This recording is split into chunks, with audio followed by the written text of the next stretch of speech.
నమస్తే, welcome to our channel. నేను ఆదిత్య. ప్రకాశం బ్యారేజ్కి సంబంధించి ఒక వార్త అయితే ఇప్పుడు సోషల్ మీడియా వేదికగా వినపడుతుంది. అది కూడా ప్రకాశం బ్యారేజ్ గేట్లు విరిగిపోయాయని, అది కూడా ఒక పడవ తగలడం వల్ల విరిగిపోయాయంటూ ఒక వార్త అయితే వినిపిస్తుంది.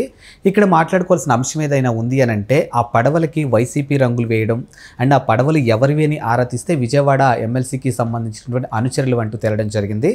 మరి ఇవి కావాలనే చేశారా, లేకపోతే ప్రకృతి సహజంగా జరిగిందా? ఇలాంటి ఎన్నో అంశాల గురించి తెలుసుకునే ప్రయత్నం చేద్దాం. సో ప్రస్తుతానికి మనతో పాటు స్టూడియోలో ఉన్నారు ప్రముఖ సీనియర్ జర్నలిస్ట్ దుర్గా కుమార్ గారు. సో సార్ అడిగి మరి విషయాలు తెలుసుకుందాం. సార్ నమస్కారం. సార్ నమస్కారం ఆదిత్య గారు, మన వీక్షకులు కూడా నమస్కారం. సార్, ప్రకాశం బ్యారేజ్కి సంబంధించిన అంశం ఒకటైతే మనకి ఇప్పుడు వినబడుతూ ఉంది. సో బ్యారేజ్ గేట్లు విరిగిపోయాయని, అది కూడా ఒక పడవ తగలడం వల్ల. ఇప్పుడు ఆ పడవకి వైఎస్ఆర్సీపీకి సంబంధించినటువంటి రంగులు వేస్తున్నాయని, ఆ పడవ ఎవరిదైనా ఆరా తీస్తే విజయవాడకి సంబంధించిన ఒక ఎమ్మెల్సీ అనుచరులు అని తెలుస్తూ ఉంది. సో మరి ఇది వాస్తవానికి కావాలని జరిగిందా, మానవ తప్పిదమా, లేకపోతే ప్రకృతి వైపరీత్యాల్లో భాగంగా జరిగిన అంశమా? దీన్ని అసలు ఏ కోణంలో చూడొచ్చు? ఇది మనం ఫస్ట్ ఆదిత్య గారు, ప్రకాశం బ్యారేజ్ అనేది కృష్ణా డెల్టాకి చాలా కీలకమైంది. కీలకం కాదు, అసలు ప్రధానమైంది. ఇప్పుడు కృష్ణా నీటిని అక్కడ అరికడుతూ వాటిని కాలువల్లోకి మళ్లించడానికి ఏర్పాటు చేసింది ప్రకాశం బ్యారేజ్. దాదాపు ఇది నేను అనుకోవటం, ఇది నిర్మాణం జరిగి 60 సంవత్సరాల పైన కూడా అయ్యింది. అది బహుశా నేను అనుకోవటం ప్రకాశం గారు ముఖ్యమంత్రిగా ఉన్నప్పుడు, టంగుటూరు ప్రకాశం గారు ముఖ్యమంత్రిగా ఉన్నప్పుడు కట్టడం ప్రారంభించినట్టున్నారు. ఒక 3-4 ఏళ్ళు పట్టి ఉంటుంది. అది ఇప్పుడు వరకు కూడా చాలా పటిష్టంగా ఉంది. గతంలో ఒక 10 సంవత్సరాల క్రితం అనుకుంటా దాని మీద నుంచి మెయిన్ ట్రాఫిక్, గతంలో మద్రాసు కలకటా ట్రాఫిక్, లేకపోతే హైదరాబాదు మద్రాసుకి వెళ్ళే ట్రాఫిక్ అంతా కూడా ప్రకాశం బ్యారేజ్ మీద నుంచి వెళ్ళేదండి. కనకదుర్గమ్మ వారధి కట్టిన తర్వాత అక్కడ దాని మీదకి మళ్ళిచ్చారు. అప్పుడు ఈ బ్యారేజ్ మీద కూడా హెవీ వెహికల్స్ ఇప్పుడు వెళ్తే కనుక ఇంకా డ్యామేజ్ అవుతుందని తగ్గించారు. అంతకుముందు బస్సులు కూడా దాని మీద నుంచి వెళ్ళాయి. అన్నీ టోటల్ ట్రాఫిక్ అది ఒకటే రోడ్డు బ్రిడ్జి, రైలు బ్రిడ్జి వేరే ఉండేది, 1-2 బ్రిడ్జీలు కూడా ఉండేవి.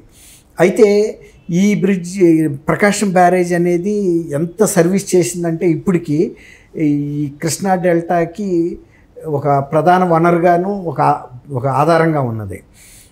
ఇప్పుడు వరకు ఎట్లాంటి డ్యామేజ్ కూడా రిపోర్ట్ అవ్వాల. కిందటిసారి వరదల్లో గమనం, ఒకసారి ఒక బోట్ వచ్చి పులిచింతలేపు నుంచి వచ్చిన బోటు ఒక గేటుకి తగిలి ఇరిగిపోయి ఇది అడ్డం పడిపోయింది దానికి. అది తర్వాత నిపుణులు తీసుకొచ్చి తీయించారు.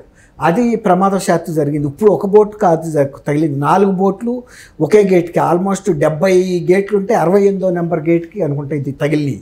మరి ఎందుకు 4 పడవలు వెళ్ళి అక్కడే తగిలినాయి అంటానికి, వరద ఎక్కువ ప్రవాహం అటేపు కుంటం మూలాన్ని వెళ్ళి తగిలే అవకాశం ఉందా, లేకపోతే మీరు అన్నట్టు ఎవరన్నా రాత్రి ఈ గొడవల్లో పనిలో పని ఇట్టా కూడా ఒక డ్యామేజ్ చేయటానికి. ఇప్పుడు మొన్న మధ్య తుంగభద్ర డ్యామ్ కూడా ఒక గేటు ప్రమాదవశాత్తు కొట్టుకుపోవటం వలన చాలా వాటర్ని వదిలేస్తే తప్ప, మన ఇక్కడి నుంచి ఒక ఆయన నాయుడు గారని ఒక ఇంజనీరు, గేట్లు ఏర్పాటు చేయటంలో నిపుణత ఇంజనీరు, హైదరాబాద్ నుంచి వెళ్ళి, ఆయన చిత్తూరు జిల్లా ఆయన వెళ్ళి దాన్ని కంట్రోల్ చేశాడు. అట్లాగే గేట్లు కనుక కొట్టుకుపోతే, అంటే ఫుల్ ఫ్లడ్ లెవెల్లో ఉన్నప్పుడు తుంగభద్రకి అక్కడ అట్లాగే జరిగింది. కర్ణాటకలో ఫుల్ ఫ్లడ్ లెవెల్లో ఉన్నప్పుడు పోతే దాన్ని చాలా వాటర్ పంపితే కనుక వేయటం సాధ్యం కాదు గేట్ అన్నారు. కానీ ఆయన కొద్దిపాటి వాటర్ పంపించిన తర్వాత రకరకాల ప్రయత్నాలు చేసి అక్కడ జిందాల్ స్టీల్ అని కూడా అక్కడే ఒక పెద్ద ఇది ఉంది ఇన్స్టాలేషన్, వాళ్ళతో చెప్పి డిజైనింగ్ చేయించి తొందరగా అది చేశారు. దాని మూలన ఏమైందంటే కర్ణాటక, ఆంధ్రప్రదేశ్కి సంబంధించిన ఏరియాస్లో కూడా మనకి ఇరిగేషన్కి ఇబ్బంది లేకుండా ఏర్పాటైంది. ఇప్పుడు 4 బోట్లు ఒక గేట్కే తగిలినప్పుడు గేట్కే కాకుండా ఒక బీమ్ ఉంటాయి, ఒకదానికి పిల్లర్లకు సపోర్టింగ్గా బీమ్స్ ఉంటాయి. ఆ బీమ్ ధ్వంసం అయిందండి.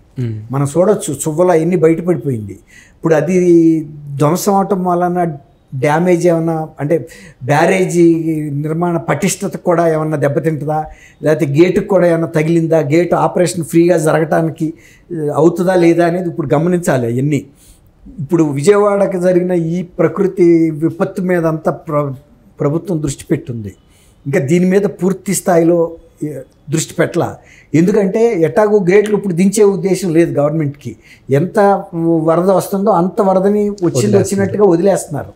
దాదాపు 10 లక్షలకు కూడా రీచ్ అయ్యి ఉంటుంది ఇవాళ పొద్దునకి కానీ, లేకపోతే రాత్రి దాదాపు 12 లక్షలకు కూడా వెళ్ళగలుగుతుంది అంటున్నారు ఆ ఫ్లడ్ లెవెల్.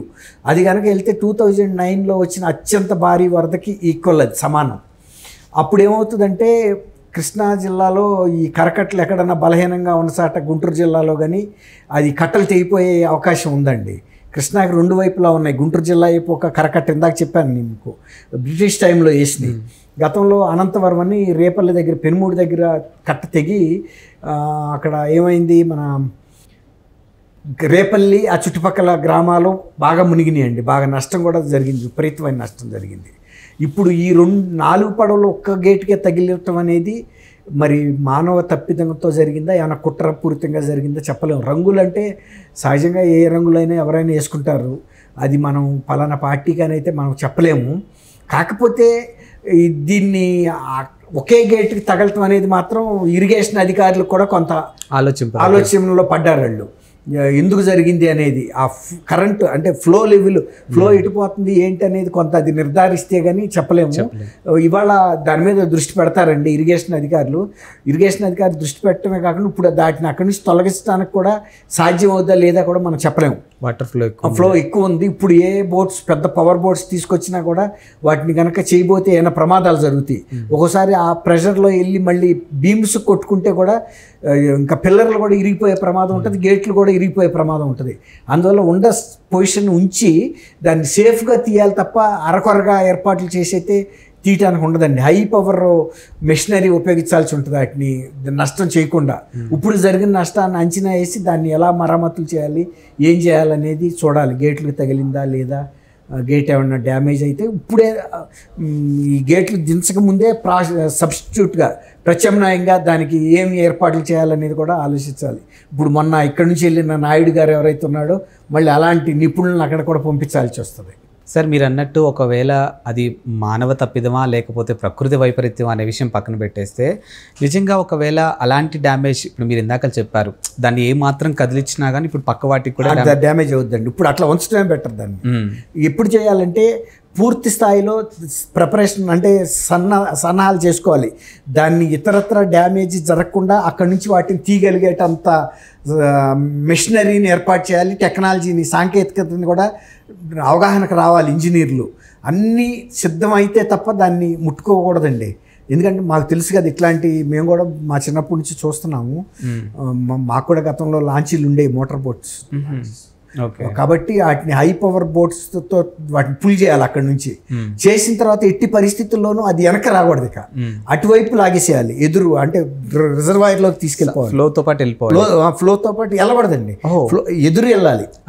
ఫ్లోకి ఎదురు తీసుకెళ్ళిపోవాలి. ఫ్లో లోపల వెళ్తే వెళ్ళి పిల్లర్స్ కొట్టుకుంది అనుకోండి, పిల్లర్స్ డ్యామేజ్ అయిందంటే మొత్తం రిజర్వాయర్కే ఎఫెక్ట్ అవుతుంది. సో ఫ్లోకి ఆపోజిట్ తీసుకెళ్ళిపోవాలండి. అందుకని ఫ్లో తగ్గాలి.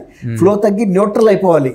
రిజర్వాయర్ ఏదైతే ఉందో దానికి బయటికి నీళ్లు ఆపేసిన టైంలో దాన్ని తీయాలి, అంతే తప్ప ఇప్పుడు కదపడానికి వీలు ఉండదు. సో ఆ పరిస్థితులు రావాలంటే వాటర్ ఇంకా చాలా వెళ్ళిపోవాలండి. ఫ్లో వరదంతా తగ్గిపోవాలి. వరదంతా తగ్గాక కదపరండి. Okay, thank you sir.